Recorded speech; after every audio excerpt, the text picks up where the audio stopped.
Hello students, myself Saurabh Nawal from IIT Ashram Vadodara. Recently IIT Ashram ने खोज exam conduct किया था which is an scholarship test for our institute. आप लोगों का hopefully खोज एग्जाम बहुत अच्छा गया होगा. आज हम खोज एग्जाम के लिए जो फेज 2 आपने दिया था सेट 2 केमिस्ट्री के क्वेश्चंस डिस्कस करते हैं. चलिए स्टार्ट करते हैं विद द क्वेश्चन 1.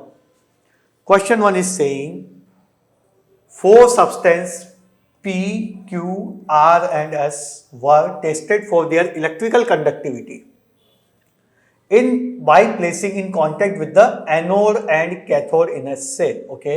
और जो रिजल्ट्स हैं वो अपने को इस तरह से टेबल में मिले.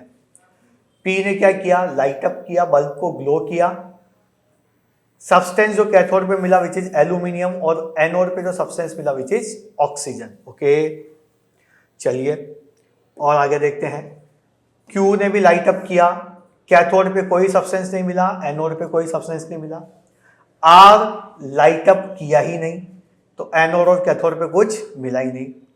S ने लाइट अप किया, कैथोड पे हाइड्रोजन मिला एंड एनोड पे कार्बन डाइऑक्साइड मिली. ओके, चलिए अब अपन ऑप्शन का एनालिसिस करते हैं. सब्सटेंस Q में क्या हुआ, सब्सटेंस Q के बारे में बात कर रहे हैं हम. कौन से सब्सटेंस के बारे में बात कर रहे हैं? We are talking about the substance Q. कि भैया सब्सटेंस Q के क्या हुआ कि वहां पे अपने को बता रखा है कि बल्ब तो ग्लो अप हुआ, लेकिन एनोड और कैथोड पे अपने को कोई सब्सटेंस नहीं मिला. Q के बारे में अपने को बताना है. देखो इलेक्ट्रोलिसिस होता है, उसके अंदर कुछ सेटअप इस तरह से होता है. हमारे पास में एक तो एनोड होता है और एक कैथोड होता है, और इसके अंदर एक होता है इलेक्ट्रोलाइट. ठीक है, और ये एक बैटरी के सेल से कनेक्टेड होते हैं. जो पॉजिटिवली चार्ज वाला इलेक्ट्रोड है उसको हम एनोड बोलते हैं, और जो नेगेटिवली चार्ज वाला उसको कैथोड बोलते हैं. और साथ में एक होता है इलेक्ट्रोलाइट. और इलेक्ट्रोलाइट की एक क्वालिटी होनी चाहिए, एक प्रॉपर्टी होनी चाहिए, that should be the good conductor of electricity. ये हमारा बेसिक एक इलेक्ट्रोलिसिस का सेटअप होता है. ओके, अब ऑप्शन हम देखते हैं. फर्स्ट ऑप्शन ये बोला Q is non electrolyte. Possible ही नहीं है. अगर नॉन इलेक्ट्रोलाइट होगा तो ये बल्ब ग्लो करेगा ही नहीं. सपोज मैं यहां पे एक बल्ब कनेक्ट करके रखूं तो बल्ब कब ग्लो करेगा? जब इस सर्किट से इलेक्ट्रिसिटी फ्लो हो रही है. और अगर Q नॉन इलेक्ट्रोलाइट है तो इलेक्ट्रिसिटी ग्लो हो रही है, तो पॉसिबल ही नहीं है कि Q मेरा नॉन इलेक्ट्रोलाइट हो. सेकेंड ऑप्शन देखते हैं. Q is an element which remains unchanged when it conduct electricity. देखो इलेक्ट्रोलाइट से के थ्रू जब भी इलेक्ट्रिसिटी पास होती है तो क्या होगा? यहाँ पे इलेक्ट्रोलाइट के थ्रू जब भी इलेक्ट्रिसिटी पास होगी मेरी तो क्या होगा? यहाँ पे कोई ना कोई केमिकल चेंज होगा. यानी कि इलेक्ट्रोलाइट कोई एक ऐसा एलिमेंट है जिसके थ्रू इलेक्ट्रिसिटी कंडक्ट हो रही है.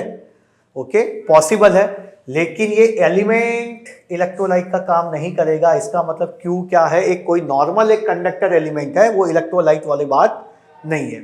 ओके, चलिए नेक्स्ट ऑप्शन देखते हैं. ये पॉसिबिलिटी हो सकती है. Q is an electrolyte that conducts electricity when it is in the molten state. Okay, देखो Q के अंदर क्या हुआ? सब्सटेंस के एनोड और कैथोड पे मुझे कुछ भी नहीं मिल रहा है. Q एक इलेक्ट्रोलाइट है जो कि अपनी मोल्टन स्टेट में इलेक्ट्रिसिटी को कंडक्ट कर रहा है. चलिए, हो सकती है ये भी एक possibility. And Q is a poor conductor of electricity. चलिए, ये भी पॉसिबल नहीं है. ओके, अब अपने को ऑप्शन बी और सी में से एक को अच्छे से चूज करना है. चलिए अब हम देखते हैं कि Q के और डिटेल के अंदर देखा जाए. Q के इलेक्ट्रोलाइट के अंदर तो Q के और इलेक्ट्रोलाइट अपन डिटेल में देखते हैं, ढंग से देखा जाए Q के बारे में. तो Q क्या हो रहा है? कैथोड पे कुछ भी नहीं मिल रहा है अपने को, और एनोड पे भी कुछ नहीं मिल रहा है. सपोज Q अगर मेरा इलेक्ट्रोलाइट होता, मोल्टन स्टेट में अगर उसका इलेक्ट्रोलिसिस होता, तो एनोड और कैथोड पे मेरे को कुछ ना कुछ सब्सटेंस ऑब्टेन होते हैं. लेट्स से कि जैसे NaCl का लिक्विड सॉल्यूशन मैंने लिया एज ए इलेक्ट्रोलाइट, तो अब इसमें क्या होगा? Na प्लस आयन भी बनेगा और Cl माइनस आयन भी बनेगा. अब ये Na प्लस आयन कहाँ जाएगा? Na प्लस आयन का पॉजिटिव चार्ज है, तो वो कहाँ जाएगा? कैथोड की तरफ अट्रैक्ट होगा और कैथोड पर मुझे सोडियम मेटल मिलेगा. Cl माइनस कहाँ जाएगा? Cl माइनस मेरा एनोड पे जाएगा और वहाँ पे Cl2 गैस मिल जाएगी. लेकिन हमारी टेबल क्या कह रही है कि कैथोड और एनोड पे मुझे कोई सब्सटेंस कुछ भी नहीं मिल रहा है, यानी कि सिंपली क्यू कोई इलेक्ट्रोलाइट नहीं था, क्यू क्या था, नॉर्मल एक कंडक्टर है, इलेक्ट्रोलिसिस हुआ ही नहीं है, नॉर्मल एक कंडक्टर है। So the option B is the correct answer. C की पॉसिबिलिटी इसलिए खत्म कर दी हमने क्योंकि यहां पे अपने को एनोड और कैथोड पे कोई सब्सटेंस ऑब्टेन ही नहीं हुआ। अगर एनोड कैथोड पे अपने को कैथोड एनोड पे कोई सब्सटेंस मिल जाता तो क्यू इलेक्ट्रोलाइट होने का भी चांस था। सो इस क्वेश्चन के कॉन्टेक्स्ट में option B is the correct answer. चलिए नेक्स्ट क्वेश्चन देखते हैं अब। Okay, Aniruddh took a glass tube and introduced one end into the dark zone of the candle flame with the help of pair of tongues. Okay, as shown in the figure, इस तरह के figure में दिखाया, इस तरह से उन्होंने क्या किया है कि डार्क जोन को उन्होंने क्या किया है, एक कैंडल फ्लेम को एक टंग की हेल्प से इधर तक लेके गया। ओके, अब ये पूछा है कि इस जगह पे एक बर्निंग मैच स्टिक लेके आए हैं, ये इस जगह पे, यहाँ पे ये बर्निंग मैच स्टिक लेके आए हैं इस जगह पे, तो यहां पे वो क्या ऑब्जर्व करेंगे। चलिए ऑप्शंस देखते हैं। Flame is produce on the other end of the tube, नहीं, ये ऑप्शन पॉसिबल नहीं है। ओके, दूसरा, a blackish circle ring is formed on the other end of tube, yes, यहां पे ब्लैक कलर के स्पॉट्स फॉर्म होंगे। On the other end of the glass tube turns red hot and the match stick get extinguished, no, none of this possible ही नहीं है। ऑप्शन B is the correct answer. यहां पे अपने को कुछ ब्लैक कलर के स्पॉट्स देखने को मिलेंगे ड्यू टू इनकम्प्लीट कंबशन। चलिए नेक्स्ट क्वेश्चन देखते हैं अब। A student performed various experiments to investigate the reactivity of 5 unknown metals P, Q, R, S and T. Okay, चलिए अब पहले अपने को ये टेबल दी हुई है, किस किस की रिएक्शन किसके साथ करवाई, इस टेबल की भी हेल्प लेनी है और साथ में डेटा दिया है इसकी भी हेल्प लेनी है। Metal P and R can react with dilute acids to produce hydrogen, यानी कि P is more reactive than H and R is also more reactive than H, क्योंकि वो H को तभी डिस्प्लेस कर पाएगा, हाइड्रोजन गैस तभी डिस्प्लेस होगी व्हेन जो मेटल है which is more reactive than hydrogen gas, while S cannot. So clearly S is less reactive than hydrogen. Okay. If the reaction occur only in the beaker 3, चलिए सिर्फ एक statement को, इसको table को, इसको देख के डायग्राम, सिर्फ यहां पे मेरा रिएक्शन हुआ है बीकर 3 में, then the correct order of reactivity is, अब अपने को करेक्ट ऑर्डर बताना है, इससे ध्यान से देखो, P प्लस R का कोई भी सॉल्ट है, वहां पे रिएक्शन हुआ है, यानी कि P का सॉल्ट मिला प्लस R वहां पे अपने को मिल गया, that means P is more reactive than R। अब इन सारे फैक्ट्स को हम अरेंज करते हैं। सो इसके बेसिस पे मैं बता सकता हूं P is more reactive than R, R is more reactive than H and H is more reactive than S। Okay, so ये चीज अपने को पता चली है, PRHS, यानी कि PRHS के बारे में पता चल गया। अभी भी अपने को T एंड PQ की रिएक्टिविटी के बारे में पता करना है।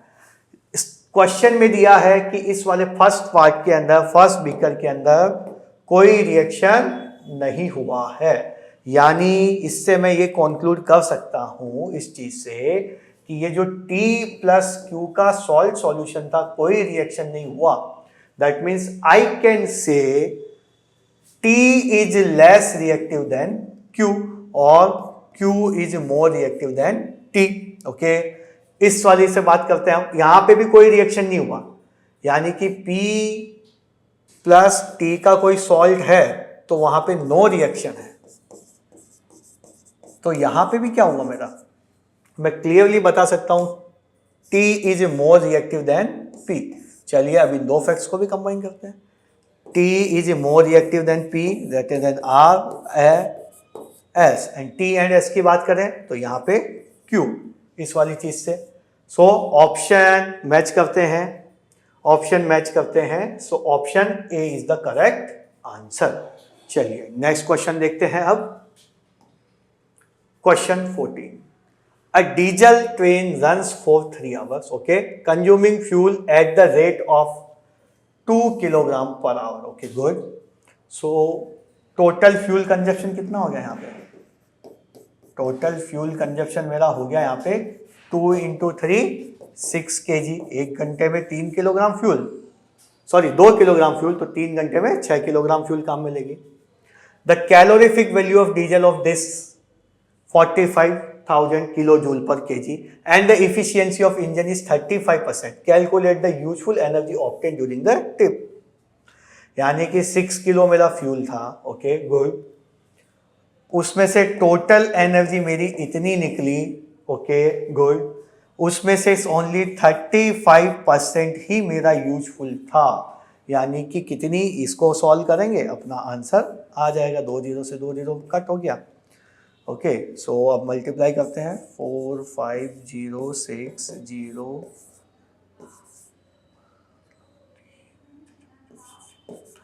अब इसको मल्टीप्लाई करते हैं 35 से.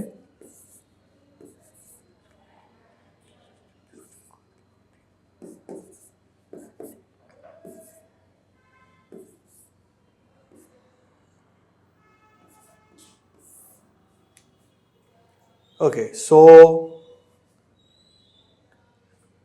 यहाँ पे 8 आएगा. 05 5 4 and 5 9. Sorry, so calculation mistake है थोड़ी सी. So the correct answer is this. एक बार फिर से कैलकुलेशन कर रहा हूँ मैं.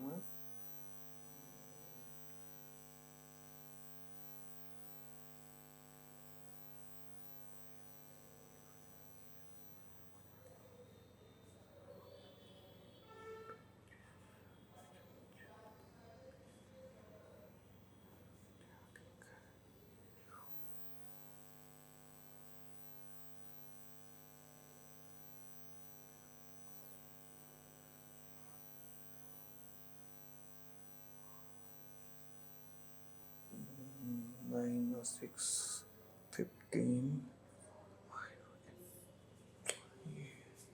सो the correct answer is option C. चलिए नेक्स्ट क्वेश्चन देखते हैं. हाँ 14 को कैलकुलेशन. अच्छा, एडिटिंग में. हाँ हाँ हाँ हाँ, फिर से सॉल्व कर दूँ क्वेश्चन 14.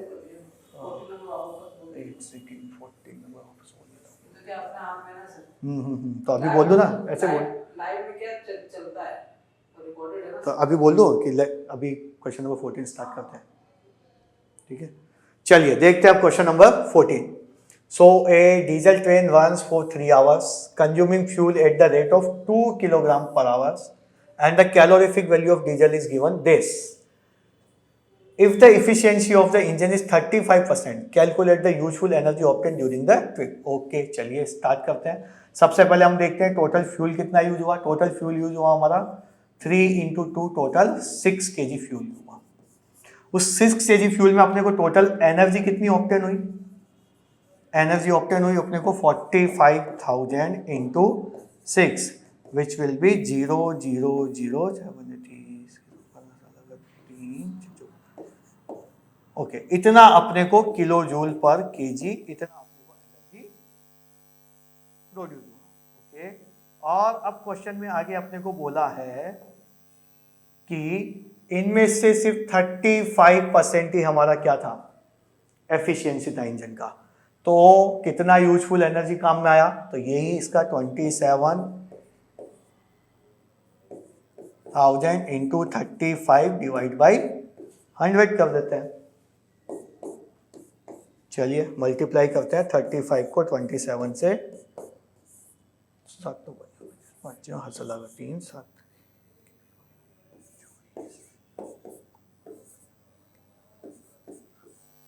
5 4 9. सो 94500 किलो जूल, इतना एनर्जी हमारा क्या रहा, यूजफुल एनर्जी प्रोड्यूस हुआ. चलिए अब देखते हैं question number 15. Read the statements and select the correct option. Statement 1 कह रहा है carbon dioxide helps in maintaining temperature of the earth. Okay, yes, correct statement है। जैसे यहाँ पे हमारा ये अर्थ है और यहाँ पे लेट्स से सन है, तो सन की हीट्स यहाँ पे आती है, अर्थ से टकराएगी, कुछ पार्ट एब्जॉर्ब होगा, कुछ पार्ट रिटर्न जाएगा और एटमॉस्फेयर में जो कुछ गैसेज है उनसे टकरा करके वापस अर्थ पर रिफ्लेक्ट होगा और इसी तरह से ये साइकिल एटमॉस्फेयर में चलता रहता है। इसी से अर्थ का एवरेज टेम्परेचर मेंटेन रहता है।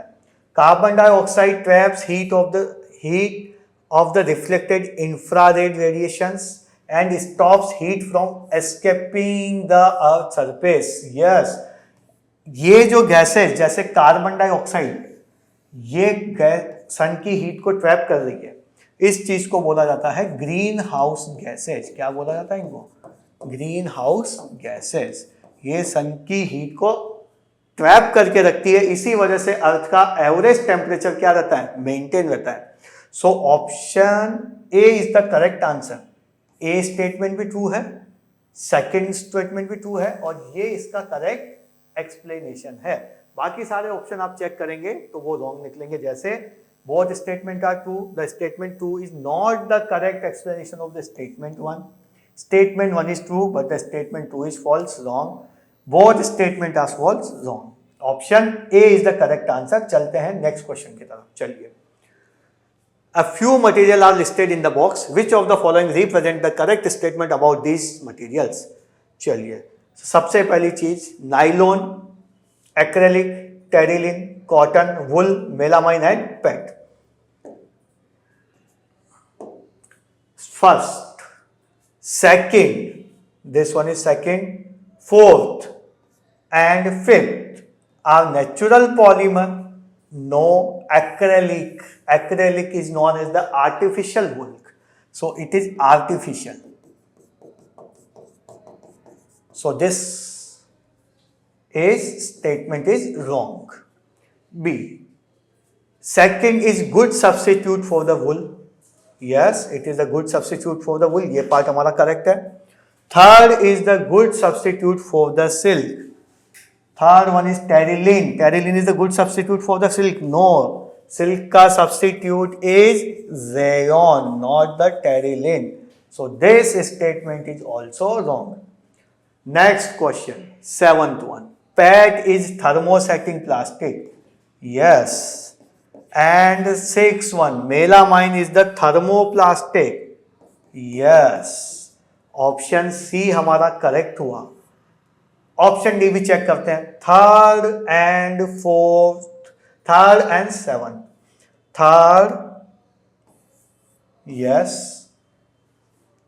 Polyester and this one, seventh one is polyester, yes, while second is polyamide. First is polyamide. Yes, first is polyamide. ये भी wrong हो गया क्वेश्चन।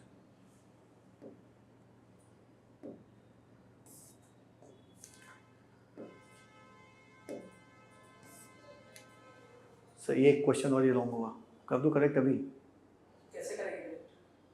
नहीं करेक्ट मतलब रॉन्ग कैसे? अरे रॉन्ग मतलब एक ऑप्शन सेवंथ वाला देखा ही नहीं था मैंने, उसमें सेवन जो फिफ्थ था ना,